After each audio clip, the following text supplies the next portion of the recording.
Jadi sekarang ini ada kayak satpam gitu, tapi dari ibu-ibu. Dia yang mengawasi anak-anak yang tidak mau belajar. Jadi kalau jam belajar tidak boleh ada di rumah itu, di kampung itu tidak boleh ada TV nyala.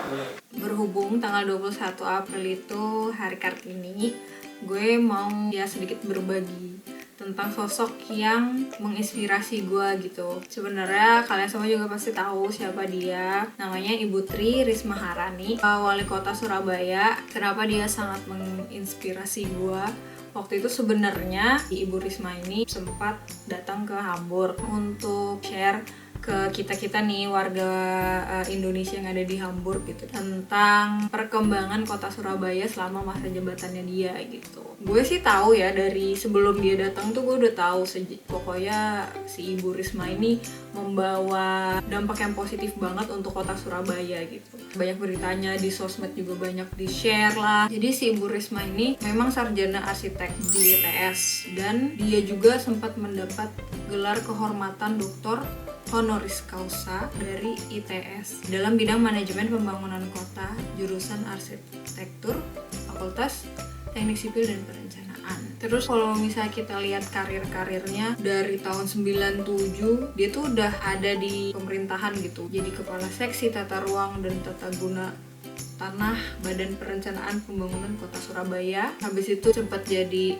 kepala cabang dinas pertamanan, kepala bagian bina pembangunan, kepala bagian penelitian dan pengembangan, kepala dinas kebersihan dan pertamanan kota. Jadi tuh sebelum dia jadi wali kota ini dia tuh memang sudah aktif gitu di bidang-bidang yang emang berhubungan dengan ini, tentang pembangunan lah, pertamanannya juga, tata kotanya juga, kebersihannya juga. Makanya waktu dia jadi wali kota itu dia tuh dari tadi ya. Jadi waktu beliau jadi wali kota menurut gue dia tuh sangat cerdas gitu memanfaatkan posisinya dia, jabatannya dia untuk mengubah kota Surabaya menjadi lebih baik lagi gitu. Kami di Surabaya bisa menurunkan 2 derajat suhu udara. Jadi kalau dulu di atas 34, 35, bahkan pernah 37.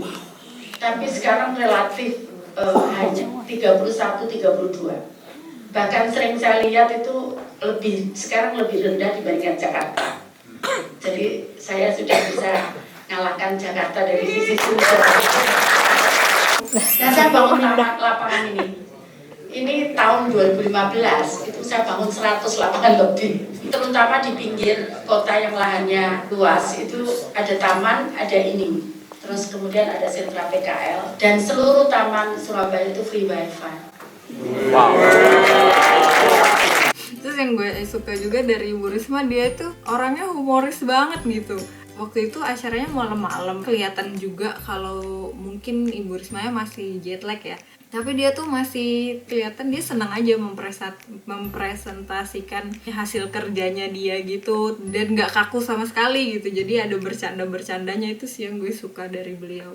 Kotor ya, kotor sekali. Tapi sekarang kita sudah bisa transform sungai itu menjadi salah satu sekarang ikonnya Surabaya. Jadi setiap ini dulu seperti ini kondisinya.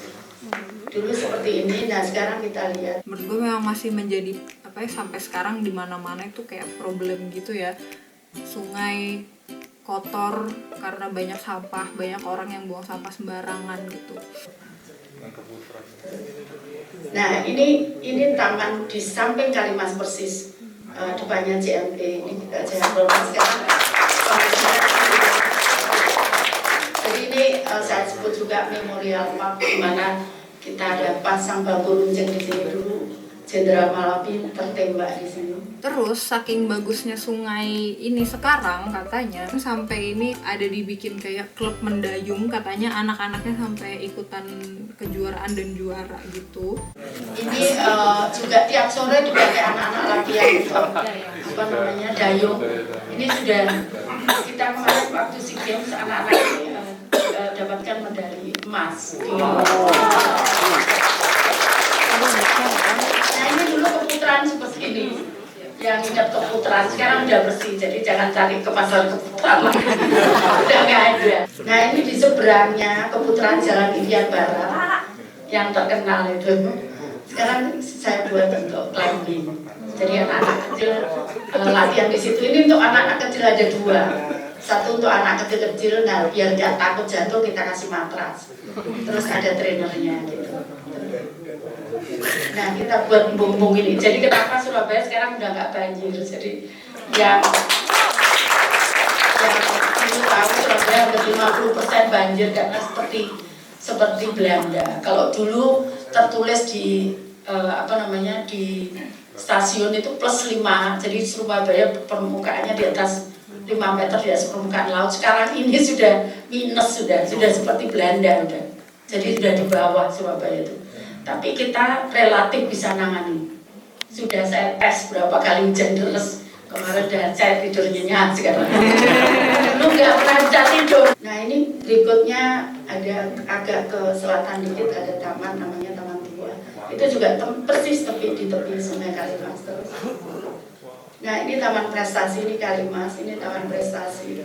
Kalau ini untuk pekerja seni, ini ada perpustakaannya. Jadi di Surabaya itu tamannya kalau nggak ada Broadband Learning Center itu ada ruangan yang kita kasih komputer, itu kita gunakan, ada trainernya di situ, kita gunakan untuk anak-anak sekolah yang tidak mampu membeli komputer, maka mereka bisa menggunakan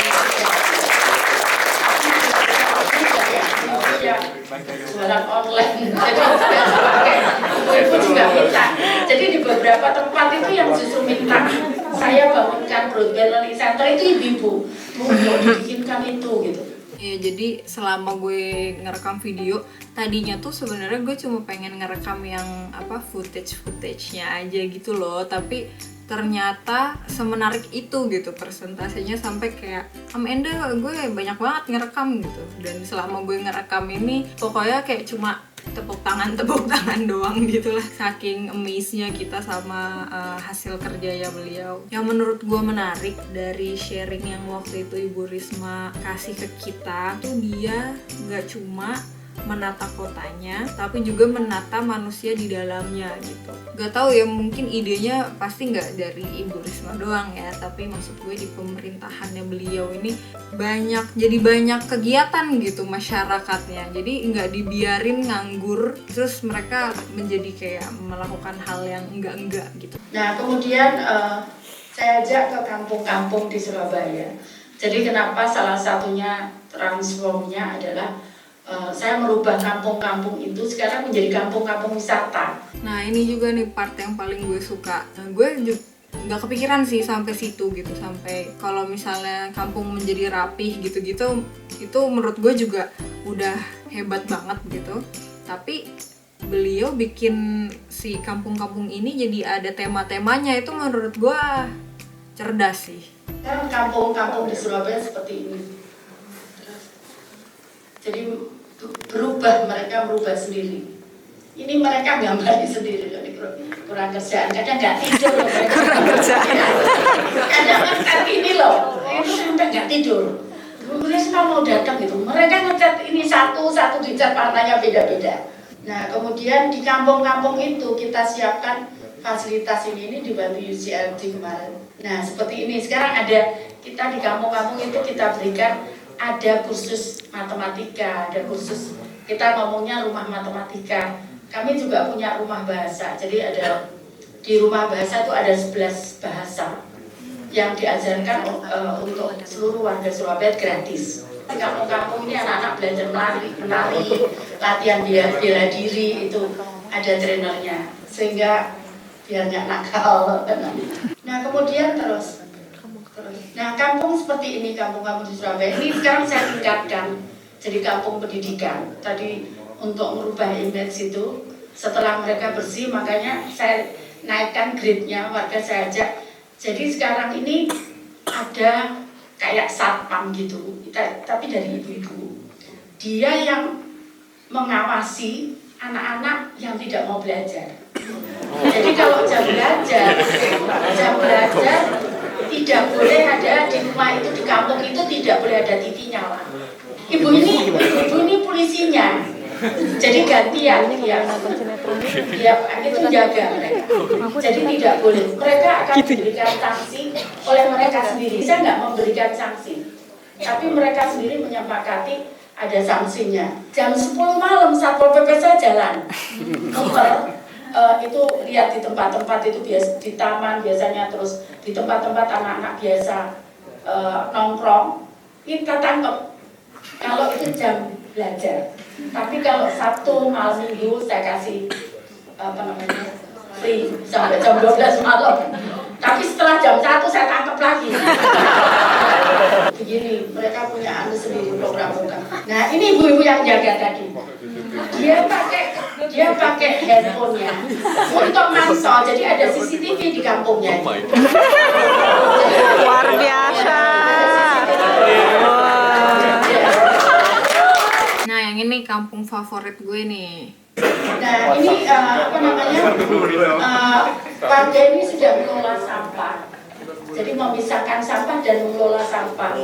Yang sampah basah dijadikan kompos. Nah, seperti ini. Nah, ini dijual. Kemudian ini tempat pengolahan kompos. Menurut gue itu paling susah di Indonesia. Ini nggak mau ngejudge ya orang-orang Indonesia seperti apa, gue juga orang Indonesia gitu. Yang paling susah adalah untuk nggak buang sampah sembarangan. Dan gue salut gitu, di sini ada kampung yang warganya itu bisa misah-misahin sampah-sampahnya gitu. Di sini itu nggak di semua tempat juga, tapi sebagian besar rata-rata hampir semuanya ya wajib ada pemisahan sampah. Nggak cuma di rumah, kita harus misahin sampah-sampah kita sendiri gitu. Jadi gue pun di sini seenggaknya punya 3 tempat sampah. Jadi satu itu untuk yang organik, satu untuk kayak verpakum gitu, apa sih, buat kayak bukan botol ya, kalau botol kaca gitu-gitu harus dipisah lagi gitu. Tapi kayak sampah plastik lah yang gitu-gitu itu dipisahin sendiri. Terus ada untuk buang-buang kertas itu juga kita pisah sendiri. Dan itu satu lagi tuh tadi botol kaca gue juga pisahin sendiri gitu. Kadang-kadang juga kayak baterai yang kayak gitu-gitu juga harus pisah lagi gitu tempat sampahnya. Jadi di sini tuh kayak udah biasa gitu misahin sampah-sampah kayak gitu. Dan gak cuma di rumah, di tempat umum gitu, kayak kalau di jalan-jalanan sih kebanyakan memang sampahnya cuma satu ya. Tapi kayak misalnya di stasiun kereta, kadang-kadang dia tulis tuh di tempat sampahnya itu, ini tuh tempat sampah khusus plastik, ini tuh tempat sampah khusus organik, kayak gitu-gitu juga. Jadi dari situ juga udah mulai dipisahin gitu. Kayak tadi kampung yang sudah bersih itu ada jaganya. Jangan harap ada yang buang sampah di situ, langsung dipegang sama dia. Dan itu petugasnya ibu-ibu. Nah, ini kampung bebas rokok dan narkoba. Asik. Jadi selain kampung pendidikan, jadi kalau mau ngerokok nggak boleh di rumahnya sendiri loh, nggak boleh ngerokok. Harus keluar dari kampung itu.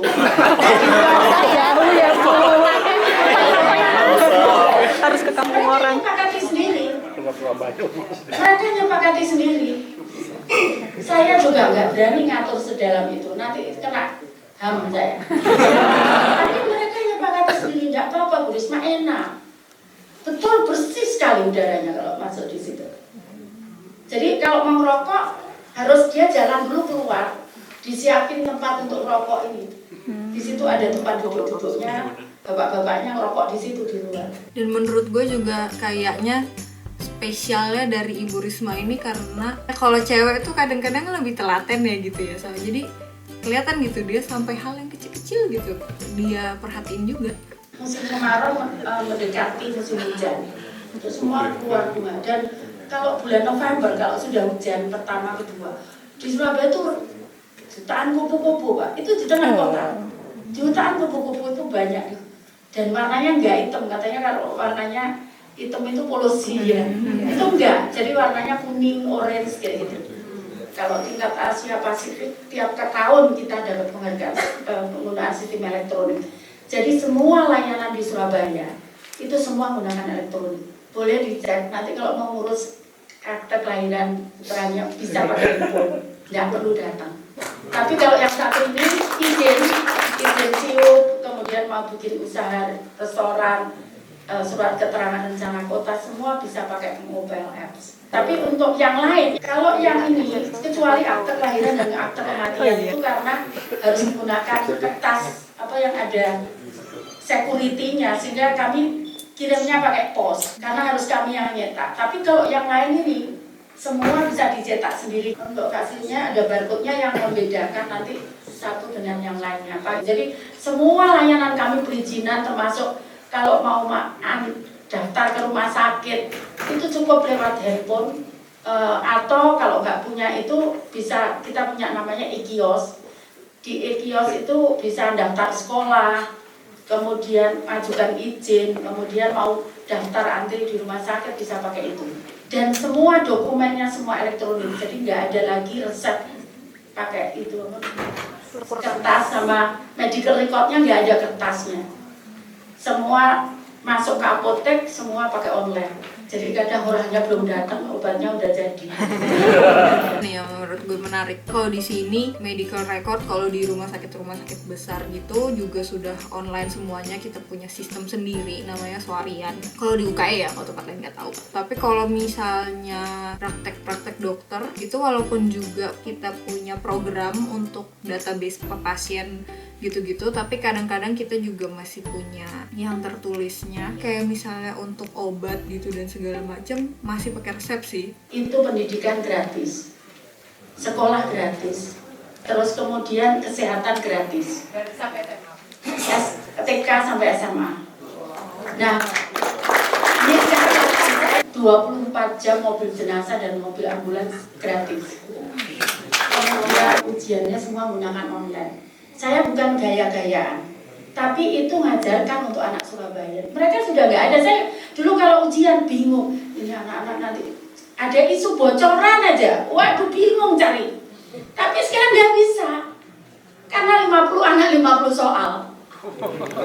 Nggak bisa, dan anak-anak Surabaya sudah biasa sekarang begitu. Mulai SD saya latih 50 anak 50 soal.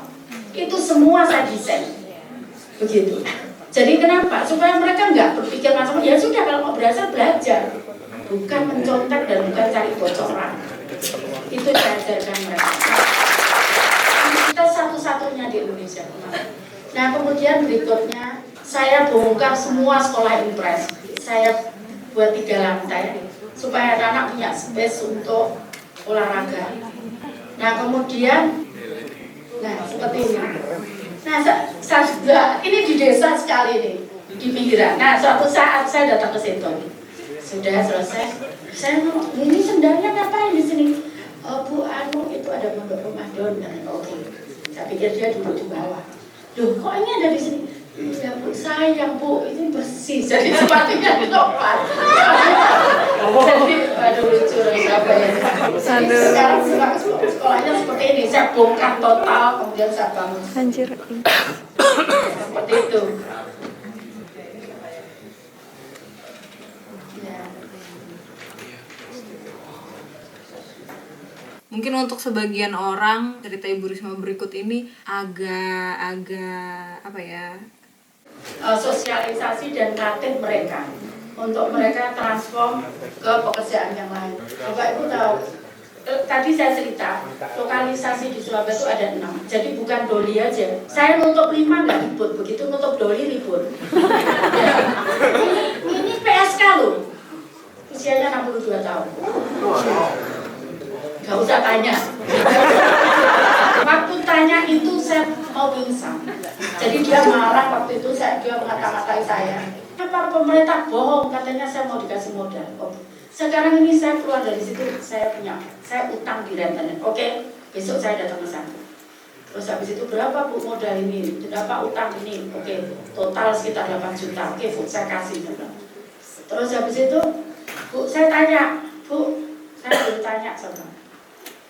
Pertama, Ibu kerja jadi PSK mulai umur berapa? 17 tahun.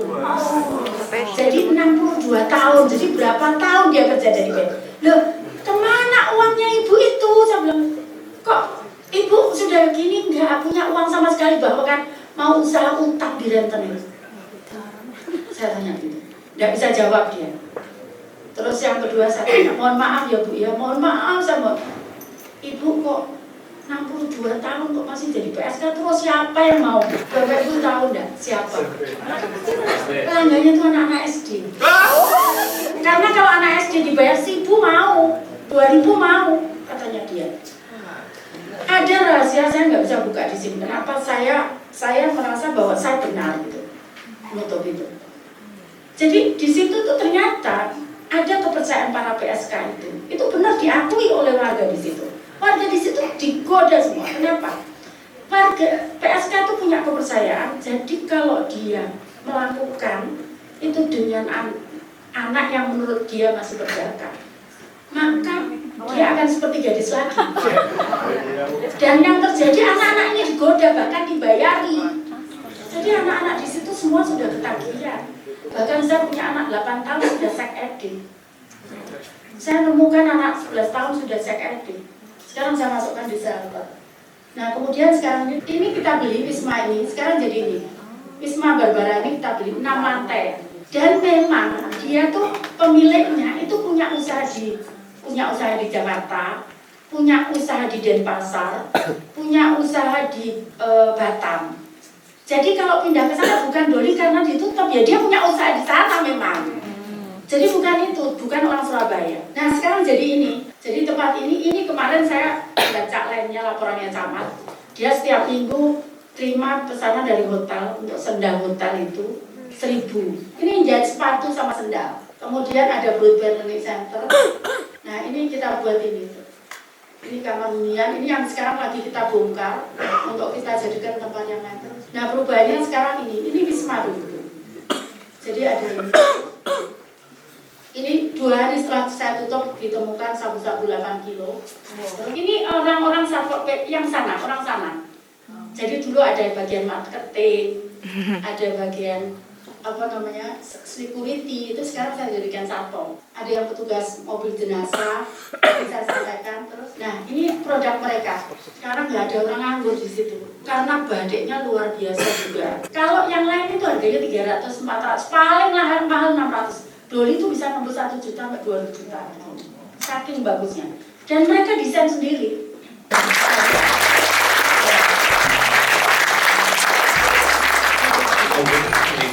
Kita coba menanggapi yang mau bertanya.